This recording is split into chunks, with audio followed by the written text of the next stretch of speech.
اور وزیر موصوف صاحب نے کہیں یہ فرمایا کہ بھئی یہ مڈل سکول تھا اور رہے گا، آئندہ بھی ہمیشہ رہے گا۔ مجھے ان سے تو شکوہ نہیں ہے۔ راٹھور صاحب کے 2 فرزند ماشاءاللہ اسمبلی ممبر رہے، ایک صاحب 5 سال، دوسرے صاحب جو ہے وزیر رہے 5 سال،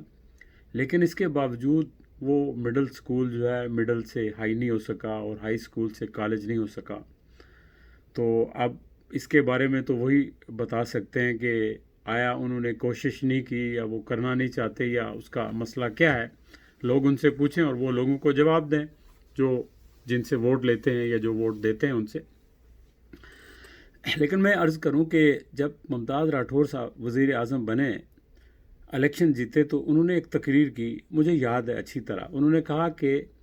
جن لوگوں نے مجھے ووٹ دیے ہیں وہ میرے ہاتھ پکڑ کر کام کروا سکتے ہیں، میرے بازو پکڑ کر کام کروا سکتے ہیں، اور جنہوں نے مجھے ووٹ نہیں دیے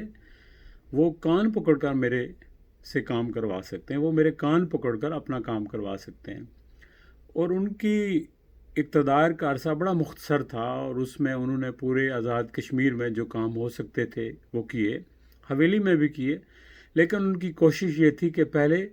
دوسرے لوگوں کو ایڈجسٹ کیا جائے، ان کے کام کیے جائیں، تاکہ کل یہ کوئی نہ کہے کہ ممتاز راٹھور بھی جو ہے وہ برادری ازم پر یقین رکھتا تھا۔ لیکن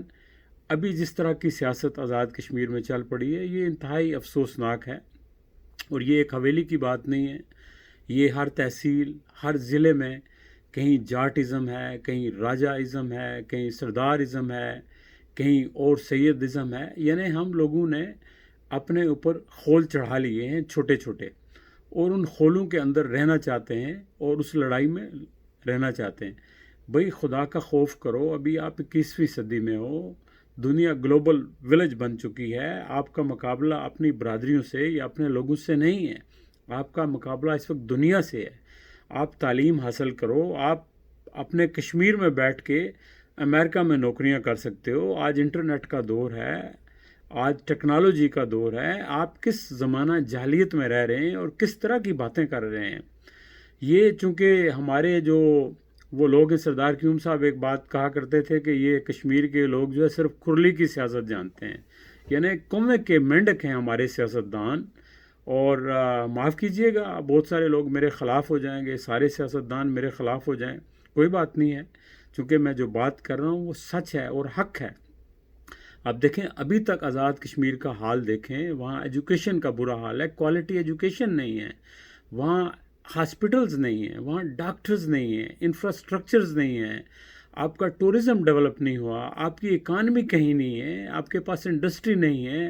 اور آپ صرف مانگے تانگے پہ گزارا کر رہے ہیں، مرہون منت ہیں پاکستان کے، اور آپ کے اندر یہ بھی ایبلٹی نہیں ہے کہ پاکستان سے مذاکرات کر کے جو آپ کے رائٹس ہیں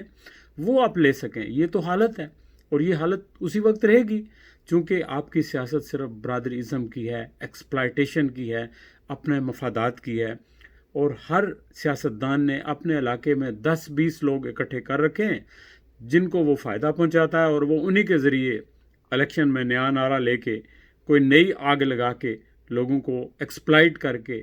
جذباتیت پر ان کو اکسا کے ووٹ لے کے وہ اقتدار میں آ جاتا ہے، اور یہ بلی چوہے کا کھیل چلتا رہتا ہے۔ اور پھر اسی طرح اوپر آ جائیں تو اگر آپ کی مرکز میں حکومت ہو رہا ہے، مظفر آباد میں ہو رہا ہے، مرکز میں کل دوسری حکومت بن جائے تو پھر مظفر آباد کی حکومت بے اثر ہو جاتی ہے، تو یہ بلی چوہے کا کھیل کب تک چلتا رہے گا؟ آزاد کشمیر کے لوگوں، اگر آپ نے اپنے بچوں کا مستقبل سنوارنا ہے، اگر آپ نے دنیا کے اندر باعزت زندہ رہنا ہے، تو آپ اس برادری ازم کے خول سے باہر نکلو، اس فسطائیت سے باہر نکلو، اس شخصیت پرستی سے باہر نکلو، اور ینگ اور ٹیلنٹڈ لوگ، چاہے وہ کسی بھی برادری کے ہیں، اقلیت کے ہیں، وہ ان کی کوئی برادری نہیں ہے، اگر ان کے پاس ٹیلنٹ ہے تو یقین کریں وہ آپ سب کو جو ہے وہ اوپر اٹھائیں گے۔ لیکن جو شخص برادری ازم کا نعرہ لگائے گا نا، اس کے اندر اس کا مطلب ہے صلاحیت ہے ہی نہیں ہے،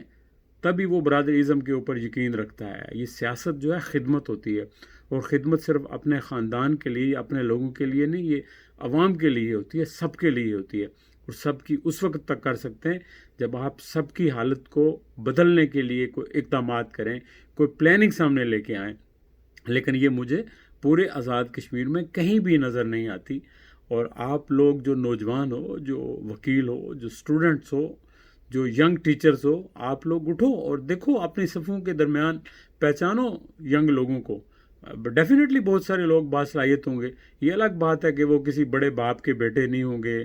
وہ زیادہ کسی کی چاپلوسی نہیں کر سکتے ہوں گے, انہوں نے کرپشن سے پیسہ نہیں کمایا ہوگا, لیکن ان کے اندر صلاحیت ہوگی کہ وہ آپ کے حالات کو بہتر کریں. تو لہٰذا آپ صحیح لوگوں کو پہچانیں, صحیح لوگوں کو سپورٹ کریں, اور وہ لوگ جو ایکسپلائٹ کرتے ہیں اور الیکشن کے وقت آ کے ایشو کھڑے کر دیتے ہیں, کبھی کوئی ایشو اور کبھی کوئی ایشو, تو آپ ان کا خاتمہ کریں. چونکہ جو گنجا پن ہے اس کا علاج تو دوائیوں سے ممکن ہے, لیکن جو سیاسی گنجا پن ہے اس کا کوئی علاج نہیں سوائے اس کے کہ ان کو آپ اقتدار سے باہر پھینک دیں, سیاست سے باہر نکال دیں. جس طرح مکھن سے بال نکالا جاتا ہے, اس طرح ان کو فارغ کرنے کی ضرورت ہے.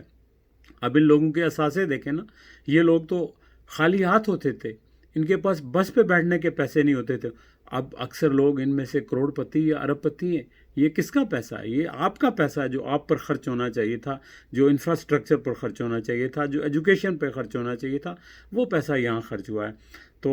میرا خیال ہے کہ اگر آپ لوگوں کی سمجھ میں آ جائے تو کافی ہے بات. تو انشاءاللہ پھر ملاقات ہوگی. تو یہ ویڈیو اگر پسند آ جائے تو آپ شیئر کریں. اگر